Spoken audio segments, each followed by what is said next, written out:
റഷ്യയിൽ അതിശക്ത ഡ്രോൺ ആക്രമണം നടത്തി യുക്രൈൻ 13 പേർ കൊല്ലപ്പെട്ടു. 75-ലേറെ പേർക്ക് പരിക്കേറ്റു. കഴിഞ്ഞ ദിവസം ടാറ്റർസ്ഥാനിലെ നിഷ്നകാംസ്ക് നഗരത്തിലായിരുന്നു സംഭവം. ടെനെവോ എണ്ണ റിഫൈനറിയായിരുന്നു പ്രധാന ലക്ഷ്യം. കൊല്ലപ്പെട്ടവരിൽ 7 പേർ ഉസ്ബെക്കിസ്ഥാൻ പൗരന്മാരാണ്. ആക്രമണത്തിൽ ഒരു ഹോട്ടൽ തകർന്നു. അതേസമയം ഇന്നലെ രാജ്യത്തിന്റെ വിവിധ ഭാഗങ്ങളിൽ ലക്ഷ്യമിട്ട 456 യുക്രൈൻ ഡ്രോണുകളെ തകർത്തെന്ന് റഷ്യൻ പ്രതിരോധ മന്ത്രാലയം പറഞ്ഞു. സൈബീരിയയിലും ബെൽഗറോഡിലും ആക്രമണമുണ്ടായി. തിരിച്ചടി നൽകുമെന്ന് റഷ്യ പ്രഖ്യാപിച്ചു. തങ്ങൾക്കെതിരെയുള്ള യുദ്ധം അവസാനിപ്പിക്കും വരെ റഷ്യയുടെ ഊർജ്ജ കേന്ദ്രങ്ങളെ ലക്ഷ്യമിട്ട് ഡ്രോൺ ആക്രമണങ്ങൾ തുടരുമെന്ന് യുക്രൈൻ പ്രസിഡന്റ് വൊളോഡിമിർ സെലൻസ്കി പ്രതികരിച്ചു. റഷ്യയിലെ എണ്ണ ശുദ്ധീകരണശാലയ്ക്ക് നേരെയുണ്ടായ യുക്രൈന്റെ ഡ്രോൺ ആക്രമണത്തിലും 12 പേർ കൊല്ലപ്പെട്ടു. നിഷ്നകാംസ്ക് നഗരത്തിലെ വ്യവസായ കേന്ദ്രങ്ങളെയും സാധാരണക്കാരുടെ കേന്ദ്രങ്ങളെയും ലക്ഷ്യമിട്ട് നടത്തിയ ആക്രമണത്തിൽ 39 പേർക്ക് പരിക്കേറ്റതായി സിറ്റി മേയർ അറിയിച്ചു. റഷ്യയിലെ ഏറ്റവും അത്യാധുനിക എണ്ണ ശുദ്ധീകരണശാലകളിലൊന്നായ ടാനെക്കോ ആണ് ആക്രമിക്കപ്പെട്ടത്. ആക്രമണത്തെ തുടർന്ന് റിഫൈനറിക്ക് മുകളിൽ പുകയുയരുന്ന ദൃശ്യങ്ങളും പുറത്തുവന്നിട്ടുണ്ട്.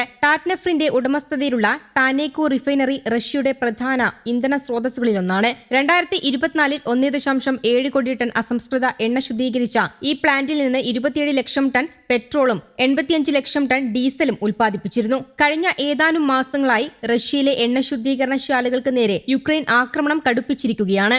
റഷ്യയിൽ ഇന്ധനക്ഷാമം സൃഷ്ടിക്കുക എന്ന ലക്ഷ്യത്തോടെയാണ് യുക്രൈന്റെ നടപടിയെന്നാണ് റിപ്പോർട്ടുകൾ. ഇന്ധന വിതരണത്തിൽ തടസ്സങ്ങൾ നേരിട്ടെങ്കിലും നിലവിൽ പ്രശ്നങ്ങൾ പരിഹരിച്ചതായാണ് റഷ്യൻ അധികൃതരുടെ വിശദീകരണം.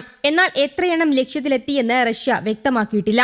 രാത്രിയിലെ ആക്രമണത്തിൽ റഷ്യ 126 ഡ്രോണുകൾ തൊടുത്തുവിട്ടതായി യുക്രൈൻ വ്യോമസേന വ്യക്തമാക്കി. റഷ്യൻ അതിർത്തി പ്രദേശമായ ബെൽഗറോഡിൽ യുക്രൈൻ നടത്തിയ ആക്രമണത്തിൽ ഒരു സ്ത്രീ കൊല്ലപ്പെട്ടു.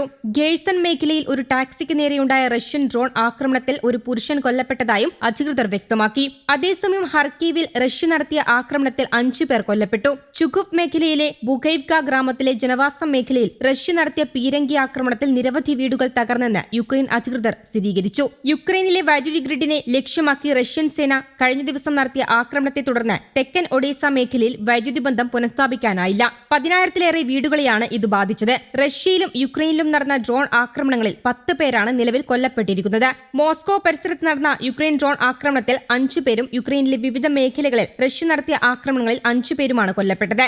റഷ്യയിൽ മോസ്കോ നഗരത്തിന് സമീപം ചെഗോവ് മുനിസിപ്പലിലെ നൊവോസെൽക്കി വ്യവസായ സോണിലാണ് ആക്രമണമുണ്ടായത്. ലെനിൻഗ്രാഡ് മേഖലയിൽ ഓൺലൈൻ വ്യാപാര കമ്പനി വൈൽഡ് ബെറീസിന്റെ വെയർഹൌസും ആക്രമിക്കപ്പെട്ടു. രാത്രിയിൽ 320 യുക്രൈൻ ഡ്രോണുകൾ തടുത്തിട്ടതായി റഷ്യൻ പ്രതിരോധ മന്ത്രാലയം അറിയിച്ചു. യുക്രൈനിൽ ചോർണോമോർസ്ക് തുറമുഖത്ത് ടെർമിനലും ഓട്ടോമൊബൈൽ പ്ലാന്റും ആക്രമണത്തിനിരയായി. മിഖോലേവ് തുറമുഖത്ത് സൈനിക ചരക്കു കപ്പലിലും പിബ്ഡെനിയിൽ മറ്റൊരു സൈനിക ചരക്കു കപ്പലിലും റഷ്യൻ ഡ്രോണുകൾ പതിച്ചു.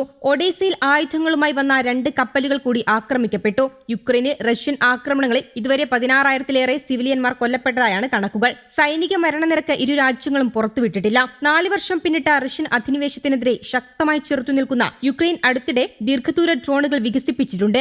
അതിനിടെ കഴിഞ്ഞ ദിവസം ചെങ്കടൽ തീരത്ത് യുക്രൈൻ നടത്തിയ ഡ്രോൺ ആക്രമണങ്ങളിൽ മരിച്ചവരുടെ എണ്ണം 3 കുട്ടികളടക്കം 7 യുക്രൈനിലെ വിവിധ കമ്പനികളുടെ വെയർഹൌസുകളിൽ യുദ്ധാവശ്യങ്ങൾക്കുള്ള സാമഗ്രികൾ കൈകാര്യം ചെയ്യുന്നുണ്ടെന്ന് ആരോപിച്ചാണ് റഷ്യയുടെ ആക്രമണം. എപ്പിസെന്റർ, സിൽപോ, റോസെറ്റ്ക തുടങ്ങിയ കമ്പനികളാണ് റഷ്യൻ ആക്രമണത്തിന് ഇരകളായത്.